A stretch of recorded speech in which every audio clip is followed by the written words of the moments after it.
អំឡុងសតវត្សទី9ក្នុងពេលដែលអឺរ៉ុបកំពុងតែឆ្លងកាត់នៅយុគខ្មៅងងឹតក្រោយការដួលរលំនៃចក្រភពរ៉ូមហើយចក្រភពអារ៉ាប់កំពុងតែស្គាល់នូវភាពរុងរឿងវាទីកាន់កាប់ទឹកដីនៅប៉ែកខាងត្បូងនិងខាងកាត់នៃតំបន់មេឌីទែរ៉ាណេនៅក្នុងតំបន់អាស៊ីអាគ្នេយ៍ឯនោះវិញអាណាចក្រមួយក៏កំពុងតែងើបឡើងនិងស្គាល់ភាពរុងរឿងខ្លាំងដែរនោះគឺអាណាចក្រខ្មែរតាមរយៈការសិក្សារបស់អ្នកបុរាណវិទ្យាគេរកឃើញថានៅត្រង់ទឹកដីនៃប្រទេសកម្ពុជាបច្ចុប្បន្នមានមនុស្សរស់នៅដើមដំបូងចាប់តាំងពីប្រមាណជា4200ឆ្នាំមុនគ្រិស្តសករាជមកម្ល៉េះពោលគឺប្រមាណជាជាង6000ឆ្នាំមុនសម័យកាលបច្ចុប្បន្នប្រជាជននៅតំបន់នោះបានចាប់ផ្ដើមងាកចេញពីការរស់នៅបែបបុរេប្រវត្តិមកចាប់ប្រកបរបរកសិកម្មរួចហើយបន្តិចម្ដងបានបង្កើតទៅជារដ្ឋមួយឡើងនៅក្នុងអំឡុងសតវត្សទី1នៃគ្រិស្តសករាជគឺរដ្ឋដែលមានឈ្មោះថានគរគោកធ្លកឬនគរភ្នំដែលក្នុងឯកសារចិនហៅក្លាយមកថាជាហ្វូណនដំណើររឿងនៃការកកើតនគរគោកធ្លកឬហ្វូណន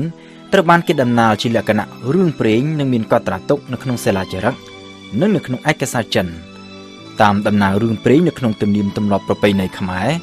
ការកកើតនៃនគរគោកធ្លកចាប់ផ្ដើមពីអាពាហ៍ពិពាហ៍រវាងព្រះថោងដែលជាក្សត្រមកពីឥណ្ឌានិងនាងនាគដែលជាម្ចាស់ស្រុកក៏ប៉ុន្តែនៅក្នុងសិលាចារឹកជាភាសាសំស្ក្រឹតវិញគេបានរកឃើញនៅកំណត់ត្រាអំពីដំណើររឿងនៃអាពាហ៍ពិពាហ៍រវាងម្ចាស់ស្រុកគឺព្រះនាងសាមាជាមួយនឹងព្រាហ្មណ៍ម្នាក់ឈ្មោះកោណ្ដាញ់ដែលធ្វើដំណើរតាមទូកមកពីទិសខាងត្បូងគឺទំនងជាអាចមកពីកោះជ្វាឬក៏កោះស៊ូម៉ាត្រានៅក្នុងប្រទេសឥណ្ឌូនេស៊ីបច្ចុប្បន្នចំណែកឯឯកសារចិនវិញគេឃើញមានការកត់ត្រាអំពីអាពាហ៍ពិពាហ៍រវាងព្រះបាទហ៊ុនទៀននិងព្រះនាងលីវយីអ្នកប្រាជ្ញខ្លះយល់ថាដំណើររឿងទាំង3ខាងលើនេះគឺជារឿងតែមួយគ្រាន់តែមានការកត់ត្រាឈ្មោះខុសៗគ្នាក៏ប៉ុន្តែខ្លះទៀតយល់ថារឿងនេះអាចជាដំណើររឿងផ្សេងគ្នាដែលកើតឡើងនៅក្នុងទឹកដីខ្មែរដូចគ្នាក៏ប៉ុន្តែកើតឡើងនៅក្នុងកាលវេលាខុសគ្នានគរគោកធ្លកឬហ្វូណនមានរាជធានីនៅម្ដុំបាភ្នំគឺខេត្តព្រៃវែងបច្ចុប្បន្នហើយមានវប្បធម៌លាយចម្រុះគ្នារវាងវប្បធម៌របស់ជនជាតិខ្មែរដើមនិងវប្បធម៌ទទួលឥទ្ធិពលពីឥណ្ឌាសាសនាវិញក៏ដូចគ្នាដែរប្រជារាស្ត្រនៃនគរគោកធ្លកគោរពតាមជំនឿសាសនាដើមរបស់ខ្លួនផងដែលគេហៅថាសាសនាអ្នកតានិងតាមជំនឿសាសនាពីឥណ្ឌាផងគឺពីដំបូងព្រហ្មញ្ញសាសនា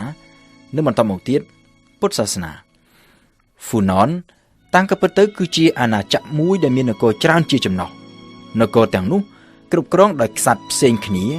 មានឯករាជ្យដាក់ចេញពីគ្នាហើយពេលខ្លះថែមទាំងធ្វើសង្គ្រាមរវាងគ្នាទៀតផងក៏ដូចជាសង្គ្រាមរវាងស្ដេចត្រាញ់នៅតំបន់អឺរ៉ុបក្នុងយុគសម័យកណ្ដាលក្រោយការដួលរលំនៃចក្រភពរ៉ូមដូច្នោះដែរនៅក្នុងអាណាចក្រហ្វូណនគេឃើញមាននគរ2ដែលមានការប្រកួតប្រជែងគ្នាខ្លាំងជាងគេគឺមួយមានរាជធានីនៅវយធបុរៈនៅត្រង់ព្រៃកបាសបច្ចុប្បន្ននិងមួយទៀតមានរាជធានីនៅសម្ភុបុរៈត្រង់ស្រុកសម្បូរខេត្តក្រចេះបច្ចុប្បន្ននៅសតវត្សទី5នគរវយធបុរៈបានវាយដណ្ដើមកាន់កាប់សម្ភុបុរៈហើយបង្កើតទៅជានគរធំមួយដែលមានអំណាចយ៉ាងខ្លាំងរហូតដល់បន្តទៀតឈានទៅដណ្ដើមកាន់កាប់ដែនដីនៃនគរហ្វូណនទាំងមូលហ្វូណនត្រូវដួលរលំហើយជំនួសមកវិញដោយនគរថ្មីមួយទៀតដែលនៅក្នុងឯកសារចិនដាក់ឈ្មោះឲ្យថាចេនឡាហើយដែលក្រោយមកបានក្លាយទៅជាអាណាចក្រខ្មែរ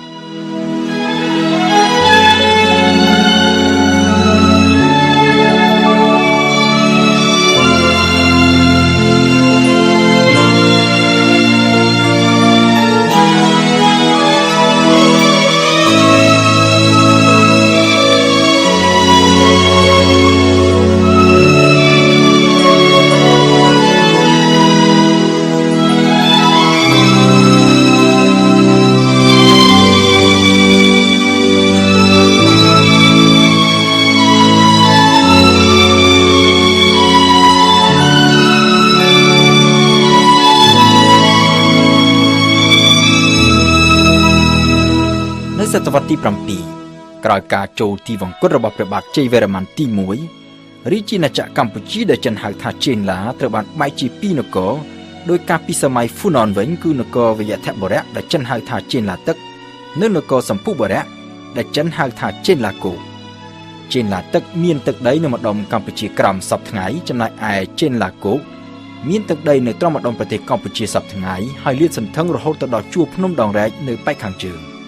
ក៏ប៉ុន្តែការបែងចែកនគរចេនឡាជា2នៅពេលនោះប្រហែលជាធ្វើឡើងគ្រាន់តែដើម្បីចែកគ្នាគ្រប់គ្រងតែប៉ុណ្ណោះ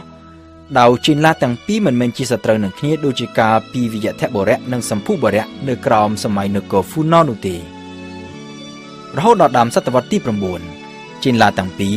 ក៏បានបង្រួមគ្នាជានគរតែមួយឡើងវិញក្រោមការដឹកនាំរបស់ព្រះបាទជ័យវរ្ម័នទី2ដែលបានឡើងគ្រងរាជ្យនៅឆ្នាំ802គឺព្រះបាទជ័យវរ្ម័នទី2នេះហើយដែលត្រូវបានគេចាត់ទុកថាជាក្សត្រដែលបានបង្កើតអាណាចក្រខ្មែរមួយដែលក្រោយមកបានស្គាល់នូវភាពរុងរឿងបំផុតនៅក្នុងប្រវត្តិសាស្ត្រខ្មែរហើយឆ្នាំ802ដែលជាឆ្នាំព្រះបាទជ័យវរ្ម័នទី2ឡើងគ្រងរាជ្យត្រូវបានអ្នកប្រវត្តិសាស្ត្រជាទូទៅកំណត់ថាជាចំណុចចាប់ផ្ដើមនៃសម័យអង្គរដែលជាសម័យកាលដ៏រុងរឿងបំផុតនៃអាណាចក្រខ្មែរក្នុងរយៈពេលប្រមាណជាង600ឆ្នាំចាប់តាំងពីដើមសតវត្សទី9រហូតដល់ពាក់កណ្ដាលសតវត្សទី15អាណាចក្រខ្មែរបានស្គាល់នូវភាពរុងរឿងក្នុងឋានៈជាមហាអំណាចនៅក្នុងតំបន់អាស៊ីអាគ្នេយ៍នៅក្នុងអំឡុងពេលនោះអាណាចក្រខ្មែរបានគ្រប់គ្រងទឹកដីដ៏ធំដែលគ្របដណ្ដប់លើទឹកដីកម្ពុជាថៃឡាវនិងប៉ែកខាងត្បូងប្រទេសវៀតណាមបច្ចុប្បន្នព្រំដែននៃអាណាចក្រខ្មែរលាតសន្ធឹងរហូតទៅដល់ប្រទេសចិននៅប៉ែកខាងជើងភូមានៅប៉ែកខាងលិចម៉ាឡេស៊ីនៅប៉ែកខាងត្បូងនិងនគរចម្ប៉ានៅខាងកើតនៅក្នុងកំណត់ត្រារបស់ពួកអារ៉ាប់នៅចន្លោះពីសតវត្សទី9និងសតវត្សទី10គេឃើញថាកាលណាគេនិយាយអំពីតំបន់អឺរ៉ុបពួកអារ៉ាប់ច្រើនតែលើកឡើងអំពីការធ្លាក់ដុនដាបនៃយុគខ្មាំងងងឹតក៏ប៉ុន្តែចំពោះតំបន់អាស៊ីអាគ្នេយ៍វិញពួកអារ៉ាប់បានសរសេររៀបរាប់ថាតំបន់នេះគឺស្ថិតនៅក្នុងចំណោមតំបន់ដែលមានភាពរុងរឿងបំផុតនៅលើពិភពលោកនាសម័យកាលនោះក៏ប៉ុន្តែចំនួនផ្ទៃក្នុងជាពិសេសចំនួនដណ្ដើមរាជបល្ល័ង្ក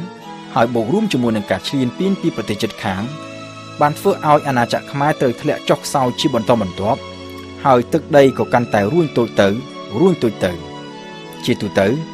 អ្នកប្រវត្តិសាស្ត្របានកំណត់ថាសម័យកាលរុងរឿងនៃអាណាចក្រខ្មែរបានចាប់ផ្ដើមពីឆ្នាំ802ជាមួយនឹងការឡើងគ្រងរាជ្យនៃព្រះបាទជ័យវរ្ម័នទី2និងបញ្ចប់ទៅវិញនៅត្រឹមឆ្នាំ1431នៅពេលដែលព្រះបាទស្រីសុរិយោពណ៌ឬចៅពញាយ៉ាតសម្រេចចិត្តបោះបង់រាជធានីអង្គរចោលហើយទៅតាំងរាជធានីនៅស្រីសន្ធរនិងបន្តមកទៀតនៅភ្នំពេញវិញដើម្បីគេចចេញពីការឈ្លានពានរបស់ពួកកងទ័ពសៀម